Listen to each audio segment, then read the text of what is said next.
చాలా గమ్మత్తుగా ఉంటుంది ఆయన చేసేది. మీకు నేను ఒక ఉదాహరణ చెప్పాలంటే, ఇందాక అన్నా కదా శ్రీకాంతో మాతులో యస్య, మేనమామ గారు శ్రీ మహావిష్ణువు ఒకసారి వినాయకుడి పుట్టినరోజు వచ్చి మేనమామని పిలిచారు. మేనమామ అత్తయ్య వెళ్ళారు, లక్ష్మీదేవి నారాయణ ఏవో బహుమానాలు పట్టుకెళ్ళాడు మేనల్లుడికని. అన్నీ అక్కడ పెట్టి, ఒరే నాన్న నీకు తెచ్చాను రా అని చూపిస్తుంటే, ఇవన్నీ ఇస్తూ ఉండడంలో సుదర్శన చక్రాన్ని పక్కనెట్టుకున్నాడు ఆయన.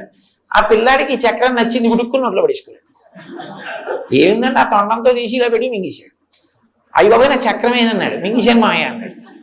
అయ్యి బాబాయ్ మింగేస్తే ఎలాగరా, మరి ఎలాగరా, ఇచ్చేయరా ఇచ్చేయరా ఇచ్చేయరా అంటే ఇస్తాడా? ఆ లంబోదరంలో పడేసుకుని పరిగెడుతున్నాడు అటు ఇటును. అప్పుడు శ్రీ మహావిష్ణువు ఆలోచించారు, ఎలా వీడి కడుపులోంచి తేవడం. వీడికి ఏదైనా హాస్యస్ఫోరకంగా ఉంటే సంతోషిస్తాడే. అదో విచిత్రం. మిగిలిన ఈ దేవుళ్ళ దగ్గర మీరు డిసిప్లిన్డ్గా కూర్చోవాలి, ఆయన దగ్గర సంతోషమైన పనులు చేస్తే సంతోషిస్తాడే. వీడికి నవ్వు పుట్టిద్దామని గుంజీలు తీశారు. గుంజీలు అన్నవి మొదట తీసిన వారు విష్ణుమూర్తి.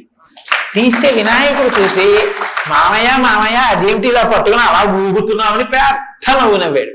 పిల్లవాడికి పలక మారి లోపల నుంచి సుదర్శన చక్రం బయటపడింది. అమ్మయ్య చాలా బాగుంది కడుపుని తీసుకున్నారు. అందుకే ఇప్పటికీ ఆయన అనుగ్రహానికి ఏం చేస్తారంటే వెళ్ళి గుంజీలు తీస్తారు ఆయన దగ్గర. ఎక్కడి నుంచి వచ్చింది ఇదంటే శాస్త్రంలో అక్కడి నుంచి వచ్చింది. హాస్యస్ఫోరకంగా ఉండి అనుగ్రహిస్తారు మహానుభావుడు. విఘ్నరాజు, వినాయకుడు అని రెండు పేర్లు.